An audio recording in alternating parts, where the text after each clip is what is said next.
Hello guys, how are you? Hope you're keeping well. Many of our viewers has requested to make a video on fashion industry, how to get in the fashion industry, what are the benefits, what are the advantages, and most importantly, what are the struggles. Don't worry, we have the right person for you because today's guest is a very special guest. She's a renowned fashion designer, she's a fashion mentor, and she has been into the fashion industry for more than 20 years. And she has served many high-profile clients. My friend, I present you Deborah Lewis. Deb, welcome to our channel.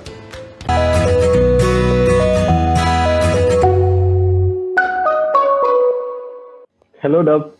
Very good morning. Good morning. How are you? Yeah. Your day just started, right?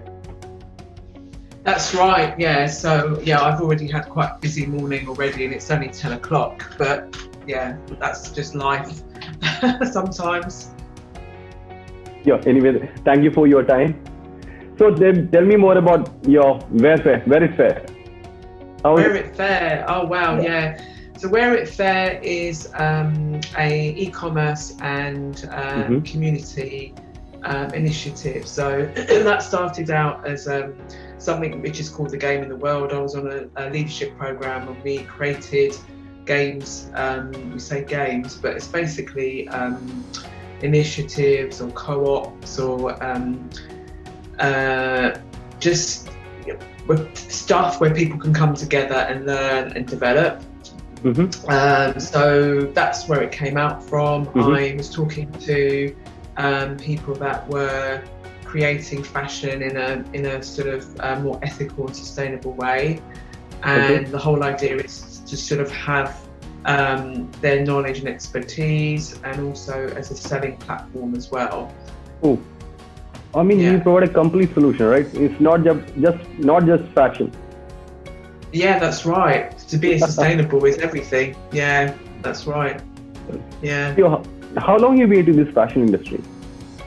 I've been in the industry now for just over 20 years, so just over about 25 years actually. That's yeah, really no. Since the 90s. Yeah. And not all of that time I've been designing, but most of the time I worked for buying for a little bit, which I didn't like at all. And yeah, I've just been doing various bits and bobs, but now I mentor designers. I mentor new designers who are coming through, who are just at startup stage, and they're looking to really develop their own collections and start from scratch. They don't have any idea how to do anything really, apart from they have an inspiration, So I take them through that process of looking at from the foundation, looking at their vision and mission and customer, bit of branding, and then taking them through the design inspiration and looking at what the team comprises and really having them communicate their ideas, because we walk around with all this stuff in our head, and then it all becomes overwhelming and confusing when we start looking at things that we don't really understand. So then they kind of get stopped. I'm saying this is anything in life, and then it's, so what do I do now?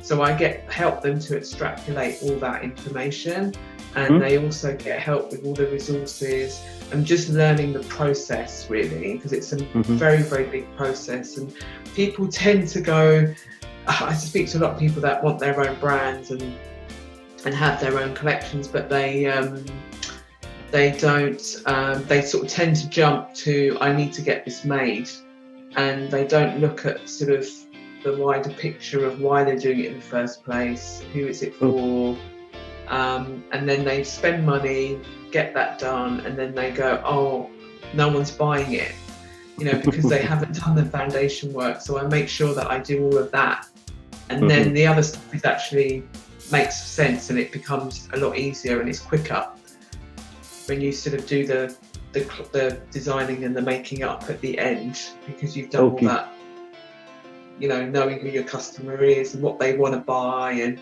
do you know what I mean? The design process. Yeah, totally understand. Yeah. It sounds like very challenging. Yes, it is a challenge.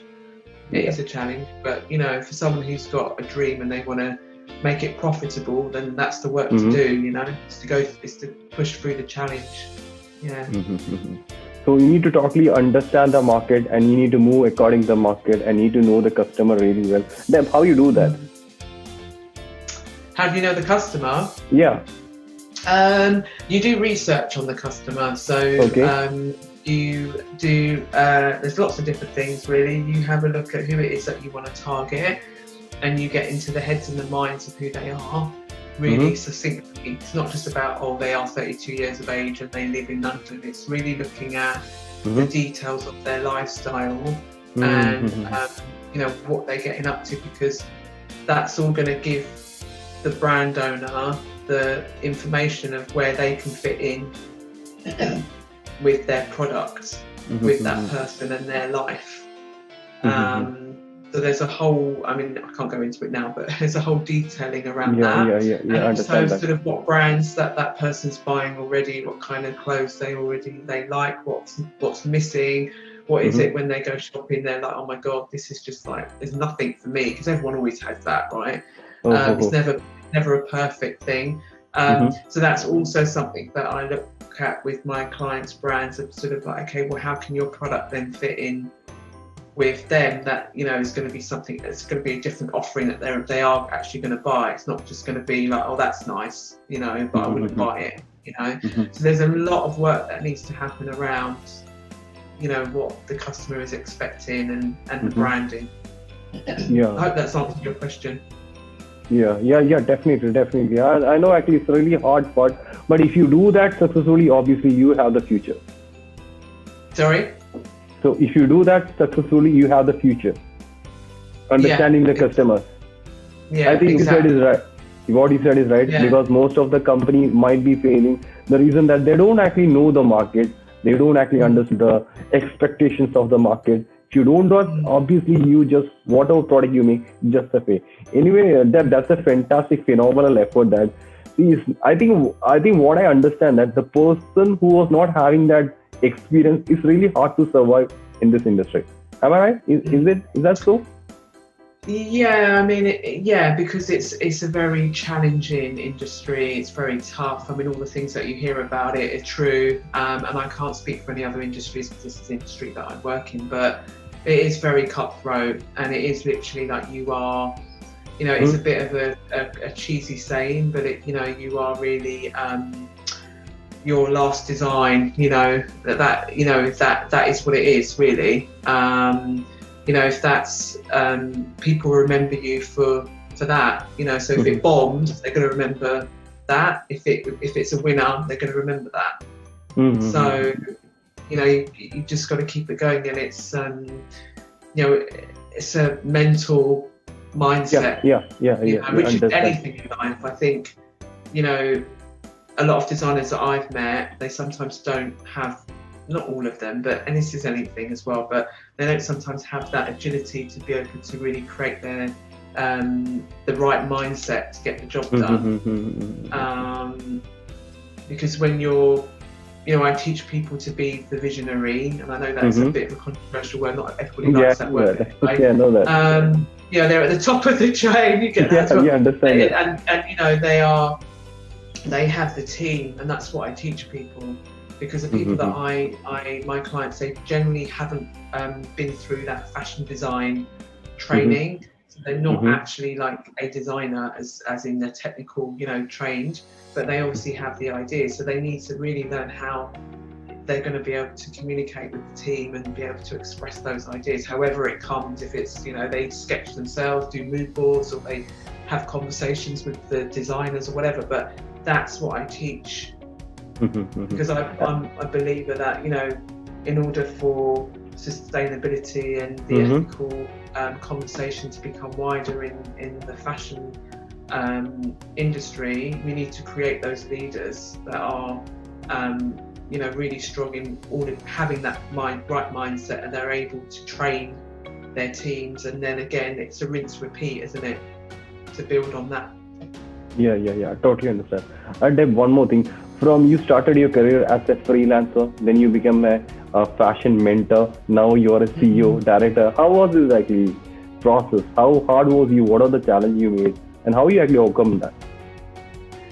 Yeah, challenges. I mean, I didn't deal with challenges very well when I was younger. I mean, you know, in your 20s, I came out of university. Oh, I'm gonna, you know, have my own brand and all this kind of stuff, and you know, which is fine, you know. But in reality, you know, coming into the industry, there's lots of different areas that you have to deal with. That there's no way that you're ever going to get that training. Being in university, so university was good for the kind of creative, exploring your creative ethos and aesthetic. Whereas in industry, it is obviously about business, and you know, I was my experience has been really with fast fashion, so you know, I got quite a bit of a juggernaut, really, excuse me, with my being trained and developed really with that, because it's what's in one, I'd say half an hour is out the next half an hour, but you get such a massive, I got a really good training in working with buyers and the whole system of how it works, because it was all what it is, it's fast. It was quick time, you know. And then all the experience that I had from designing, developing, and just all the sourcing, all the contacts as well, just working worldwide with people, it was incredible. So I wouldn't take it back. It's all part of the learning and the experience. Yeah, totally understand. This industry, what I heard from me, what I know from my experience, that is always what is an observation, understanding, and fastness. To what extent you can deliver that, because you don't have any, what do you say that, you guys don't have this, what do you say that, tolerance to time. You need to deliver it fast. Very. You don't have time. I mean, it's literally coming in the morning and I was thinking, oh my God, what's going to happen today? You know, and you know, we have the briefing from the day before, but it totally changes, you know, because there's like a garment to deal with that's not working, and the size is wrong here, and like buyer needs an urgent design and trends report, or it, you know, it's totally crazy. But you know, the good thing is you learn a lot. You know, you learn a lot because there's so much going on. How come you choose this fashion industry? What made you to choose this fashion industry? I always loved clothes when I was a little girl. My mum used to take me shopping when I had my sort of holidays, and she used to she was always into fashion herself, and I'd go around the shops with her and look at all the fabrics and the colours, and I just, you know, was just always really happy when I was in that environment. And also I was very I loved drawing and painting at school. I was very good at art. I had all my paintings up in the school halls and stuff like that, so there was something about, and also what I really love about being creative and, you know, having a pencil in my hand and sketching and painting and drawing is, I'm just, you know, that whole thing where you're in the flow, you know, it's kind of a bit of a buzzword now, but you know, where the time, you don't even see where the time goes because you're just in that moment. Whenever I'm in that creativity phase, I'm just so alive. I'm not thinking about anything else. I'm just really happy. And then like I'll finish some work and I'm like, oh my God, you know, like really? And it's like I'm just, you know, when you lose yourself, it's about losing yourself. So, you know, when I got present to that in my life at a very young age, I said, this is what I want to do. You know, I want to do some kind of artistic, but I don't want to do fine art. I don't want to be a fine artist because that was like poverty. Although to be honest, fashion designing could still be like that as well. But you know, it was kind of putting the two together, you know, with the loving the clothes and fabrics and, you know, that kind of experience, and obviously with the creativity side of it. Yeah, I think actually that fashion was always there in your blood from the beginning itself. So Deb, one more thing. Say you provide the branding, marketing, designing, and everything. You provide this individual customer or to the international brand? It's really for individuals. Okay. But I am actually starting out because I'm getting quite a lot of inquiries about helping individual suppliers and Mhm. brands as well with their Mhm. sustainability initiatives and principles. And because I think I do see a lot of brands stuck, because obviously now this is what they need to be putting in place, because there's going to be no retailer, and even the consumers getting so clued up now. You know, everybody needs to have their certifications and Yeah. make sure Yeah. that their goals are in place, because they're not going to be looked at anymore. Mhm. So this is a very, very big area. So all the consultants now are going to start having more to do with that area where it was a bit stuck before. I know. Actually, one more thing. See, this fashion industry is always evolving industry. Because from your experience, what do you think how this might futurely evolve? What changes it might happen with the future? Because it's constantly changing. Yeah.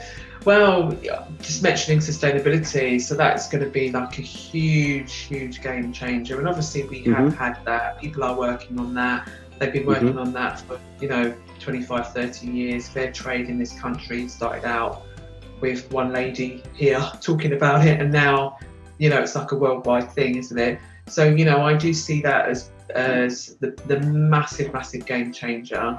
It will be more local production. There will be more sort of specialised work involved in the making up of the product. We're going to be talking more about the circular economy. So not just kind of what happens when we make up the garment, that maybe it's a recycled fabric, but what happens when we finish with that garment. There's going to be more that's going to expand that conversation. So it's really exciting. I'm really excited about it. Are you specializing in anything, something special? Are you planning to specialize in particular garments or anything?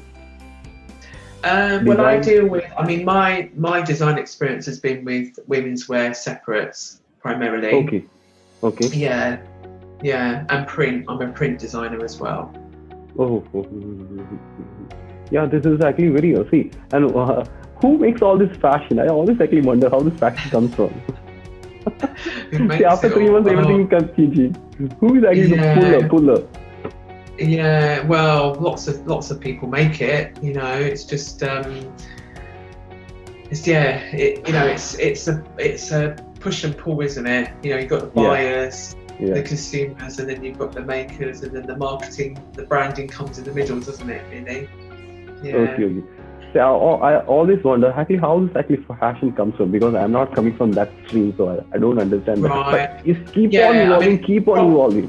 Yeah. I mean, from that perspective, it's and this is where people don't get, because people look at it like it's quite a frivolous thing, but actually, and I was discussing this the other day on LinkedIn. It is a cultural and a social and a political phenomena.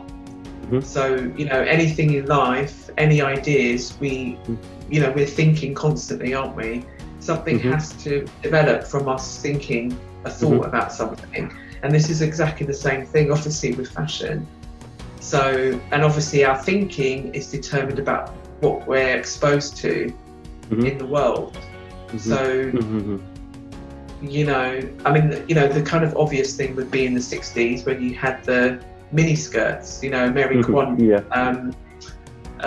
was famous for originating the mini skirt, and that was all to do with sort of the freedom in the 60s and women being more free. So do you see what I mean? It's kind of, I mean, that's quite an obvious kind of connection, but that's basically what it is. Yeah, I agree to some extent. I understand that it's always and you said you already been providing services to US, India, Turkey, I think so, if I'm right. What's the future expansion plan? Future expansion, well, maybe just more in the UK, I think. At the moment, with my clients who I have a group course with, and because it's kind of, we're talking more about local, and so I have sort of been looking more at expanding the business and working with designers more UK based and helping those guys as well. Okay. So these are the service you're providing. You provide your clients the ease of operation. They don't have to worry about this product. You provide actually the, what do you say that, the easiness, right? Well, I'm teaching them how to do it, so they actually need to do the work. So I'm giving them the tools of how the process is, and then they are going out and taking the actions, being held accountable, because that's really important, and then the project is developing, the garment collection is developing, and then I come in obviously as the mentor to guide them of where to go, how to do this, etc., etc. And every client is totally different, and every challenging, right? Oh yeah, of course, because everyone reacts differently. Yeah. Okay. Thanks, Deva. That was really fantastic. Thanks for your time. I'm sure that Variant Fair will be fantastic, and hope more expansion plans. And all the best for your future. Thank you for sharing your thoughts. Thank you so much. Yeah. Yeah. Thank you. Thanks. And you too. Have a great evening. I guess now. Definitely. Coming up, and weekend as well. Yeah. Speak to you a bit later. Thank you so much. Thank you, Deb. Bye. Bye. Thank you, Deb, for sharing your experience, and all the best for your future project. Viewers, hope you find the video interesting. See you with the next content. Until then, this is Arun from MJ Arena. Bye for now.